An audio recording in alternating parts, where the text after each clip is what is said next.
Hi guys, welcome back to our channel. అందరికీ ముందుగా శ్రావణ శుక్రవార వ్రత శుభాకాంక్షలు అండి. అందరూ ఎలా ఉన్నారు? నేనైతే బాగున్నాను. Welcome back to our channel. ఈరోజు వీడియోలో నేను వరలక్ష్మి వ్రత పూజ ఏ విధంగా చేసుకున్నానో మీకైతే ఈ వీడియోలో అయితే చూపించేస్తున్నానండి. భక్తితో వేడుకుంటే వరాలు అందించే తల్లి అండి ఆ వరలక్ష్మీదేవి. ఈ వ్రతాన్ని ఆచరించడానికి ఏమీ నియమ నిబంధనలు ఏమీ అవసరం లేదు. నిశ్చలమైన భక్తి ఉంటే చాలు. వరలక్ష్మి వ్రతం ఎంతో మంగళకరమైందండి. నేనైతే శారీ డ్రాపింగ్ అన్నీ కూడా మార్నింగే చేసుకున్నాను. నైట్ చేసేద్దాం అనుకున్నాను. నైట్ కొంచెం హెల్త్ ఇష్యూ వల్ల చేయలేకపోయాను. ఎర్లీ మార్నింగే లేచేసి కుకింగ్ సెక్షన్ చూసేసుకొని డ్రాపింగ్ అంతా చేసేసుకుంటున్నాను. ఉదయాన్నే ఇలా ఫాస్ట్గా చేసేసుకున్నాను. మా హస్బెండ్ వీడియో తీయరనుకున్నాను కానీ తీసారండి. ఇలా శారీ డ్రాపింగ్ అంతా ఫాస్ట్గా చేసేసుకున్నాను ఎర్లీ మార్నింగే. పూజకైతే ఇలా ఈ విధంగా నేను నగలకు బదులుగా ఇలా మన ఇంట్లో 1 గ్రామ్ గోల్డ్ ఐటమ్స్ ఉంటే చేసుకున్నానండి. అందరూ బంగారు వస్తువులను అయితే పెడతారు కదా, సో ఈ విధంగా అయితే నేను చేసేసుకుంటున్నాను.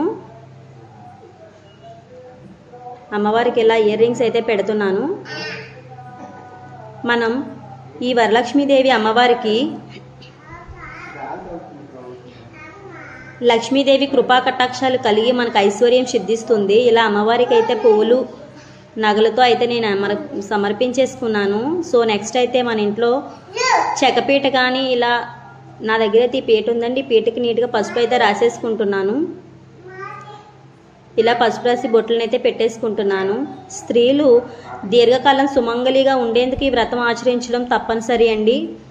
సో అందువల్లనే మనం వరలక్ష్మీదేవి వ్రతం అయితే చాలా నీట్గా చక్కగా ఎవరు చేయలేని వాళ్ళు కూడా చేసేసుకుంటాము. అంత అమ్మవారికి అంత మహిమలు ఉన్నాయి. అమృత గడియలోనే పూజ చేసుకోవాలంటారండి, కానీ మనకు ఆ టైం సెట్ అవుతుందా సెట్ అవ్వదా అనేది చూసేద్దాం. యాక్చువల్లీ 8:30 లోపే పూజ అయిపోవాలంట. మనకి ఆ టైం అవ్వదు కదా కుకింగ్ ఇవన్నీ చేసుకునేసరికి. ఇలా నేను పీట మీద అయితే పద్మ ముగ్గు వేసేసుకొని కలసాన్ని అయితే రెడీ చేసేసుకుంటున్నానండి. యాక్చువల్గా కలసానికి రాగి చెంబే ఉండాలి. చాలామంది వెండి ఇత్తడి అలా తీసుకుంటున్నారు. సో రాగి చెంబులోనే మనం ఇలా ఈ విధంగా ఏమేమి వేసుకున్నానంటే నేను రాగి చెంబులో పసుపు, కుంకుమ, గంధం, అక్షింతలు, చిల్లర కాయిన్స్ వేసేసుకొని ఇలా అమ్మవారి కలసానికి కొబ్బరికాయనైతే ఏర్పాటు చేసేసుకుంటున్నాను. బ్లౌజ్ పీస్ కూడా ముందే పెట్టేసుకున్నానండి. ఎందుకంటే అప్పటికప్పుడే పెట్టాలంటే చాలా టైం వేస్ట్ అవుతుంది కదా, సో ముందుగానే చేసేసాను అది. ఇంకా రాగి చెంబుకి కూడా గంధంతో బొట్టు పెట్టేసుకున్నాను. ఇలా బొట్టు పెట్టేసుకున్న తర్వాత ఆ కలసానికి మనం ఎర్ర జాకెట్ ముక్కనైతే చేసేసానండి. ఇంకా పూజలో ఖచ్చితంగా పెట్టాల్సిన నైవేద్యాలు పరమాన్నం అండి. పాలు పొంగించి పరమాన్నం పెడితే చాలా మంచిదట. ఇలా కలసాన్ని చుట్టూ ఒక 5 తమలపాకులు పెట్టేసుకొని గంధంతో బొట్టులను అయితే పెట్టేసుకుంటున్నాను. అమ్మవారికి తోరణం నెక్స్ట్ కంపల్సరీగా ఉండాలి. తోరణం నెక్స్ట్ అమ్మవారి మెల్లో మనం పసుపు కొమ్ము కడతాం కదా, చాలామంది గోల్డ్ అవి పెడతారు కదా కాసులు రూపులు అని. సో అలాంటివి కాకుండా ఇలాగా ఇదైతే నేను పెట్టేసుకుంటున్నాను. తోరాన్ని అయితే ముందు రెడీ చేసేసుకుంటున్నానండి. 9 పోగులు అయితే రెడీ చేసుకోవాలి తోరానికి. ఈ 9 పోగులు చేసేసుకున్న తర్వాత దానికి ఒక మామిడాకు నెక్స్ట్ ఒక పువ్వు అండి మనం చేతికి కట్టుకోవాల్సింది. ఆ తర్వాత ఫస్ట్గా మనం ముందుగా పూజించుకునేది వినాయకుడికి కదా, సో పసుపు వినాయకుడిని అయితే చేసేసుకున్నాను నేను. ఇలా పసుపు వినాయకుడిని చేసేసుకొని ఈ వెండి కుందుల్లో కొబ్బరి నూనె కాదండి ఆవు నెయ్యితో దీపం పెట్టుకుంటే చాలా మంచిదటండి. ఎందుకంటే ఆవు నెయ్యితో 100 గోవులు చేస్తే ఎంత ఫలితం ఉంటుందో ఆ ఆవుల నుంచి వచ్చే నెయ్యితో చేస్తే అంత ఫలితం అటండి. సో అందువల్ల నేను ఆవు నెయ్యితో అయితే దీపం పెట్టేసుకుంటున్నాను. ఇలా తోరం కూడా రెడీ చేసేసుకున్నాను. ఉదయాన్నే పూజ చేసుకునే వాళ్ళైతే 8:30 లోపే చేసేసుకోవాలి. మనకు ఆ టైం అయితే సింక్ అవ్వదు కదా. కలసం చుట్టూ ఇలా మామిడాకులు కూడా పెట్టేసుకున్నాను నేను. ఇలా మామిడాకులు కూడా పెట్టేసుకొని ఇప్పుడు దీపం అయితే వెలిగించేస్తానండి. నెక్స్ట్గా నేను మనం వరలక్ష్మి అమ్మవారి పూజ చేస్తే తరతరాలకు తరగని ఐశ్వర్యం అయితే లభిస్తుందండి. మనం దీపం వెలిగించినప్పుడు కూడా అగిపెట్టితో వెలిగించకూడదు. ఇలాగ అగరబత్తులతో వెలిగించుకుంటే చాలా మంచిది. లేదంటే ఏకహారతి తీసుకోండి, ఏకహారతితో తీసుకున్నా మంచిదే. ఇలా ఏకహారతితో ఈ విధంగా నేనైతే పూజ అయితే చేసేసుకుంటున్నానండి. ఫస్ట్గా మనం ఇలాగా దీపాన్ని పూజ చేసుకోవాలండి. మనం దీపాన్ని పూజ చేసుకుంటే మంచిది. ఇలా పువ్వులను అయితే అలంకరించేసుకుంటున్నాను. ఈ విధంగా అమ్మవారికి 5 రకాల పువ్వులతో అయితే చేసేసుకున్నానండి. 5 రకాల పువ్వులు 9 రకాల నైవేద్యాలను అయితే నేను పెట్టేసుకుంటున్నాను అమ్మవారికి.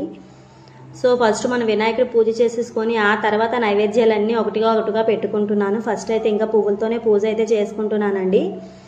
మీరు ఏ విధంగా చేసుకున్నారో నాకైతే కమెంట్ చేసేయండి. మేము కూడా ఈ విధంగా చేసుకున్నానని. నేను ఎవ్రీ ఇయర్ ఇలానే చేస్తానండి.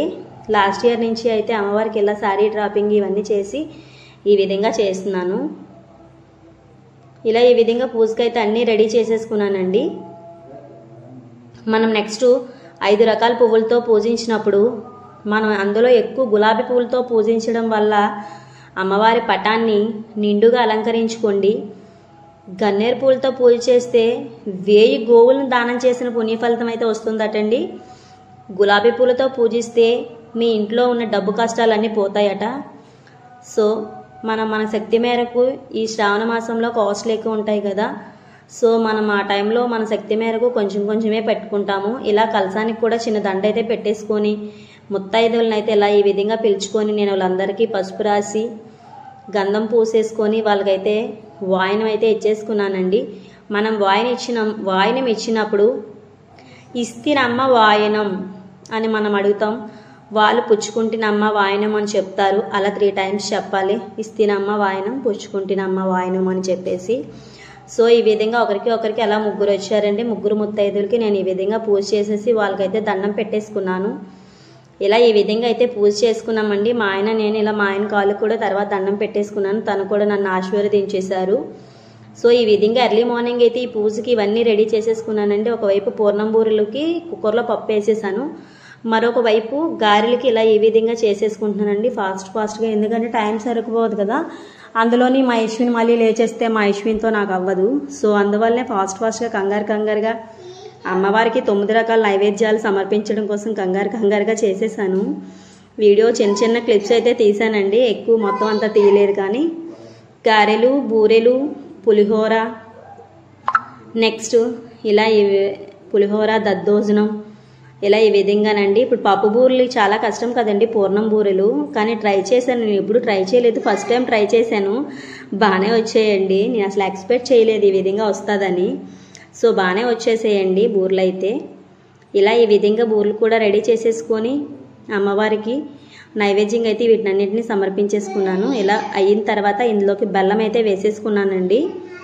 చాలా కష్టం అండి. పూర్ణం బూరెలు అందరికీ రావు, చీదేస్తాయి అంటారు కదా. సో నేను ఫస్ట్ టైం ట్రై చేశాను కదా, కానీ చాలా బాగా వచ్చింది. ఇలా బెల్లాన్ని అంతటినీ కూడా అందులో వేసేసుకొని బూరెలను అయితే రెడీ చేసేసుకొని ఫాస్ట్గా బూరెలు అయితే రెడీ చేసేసుకొని సోపు రెడీ చేసేసుకొని ఇలా చేసేసానండి.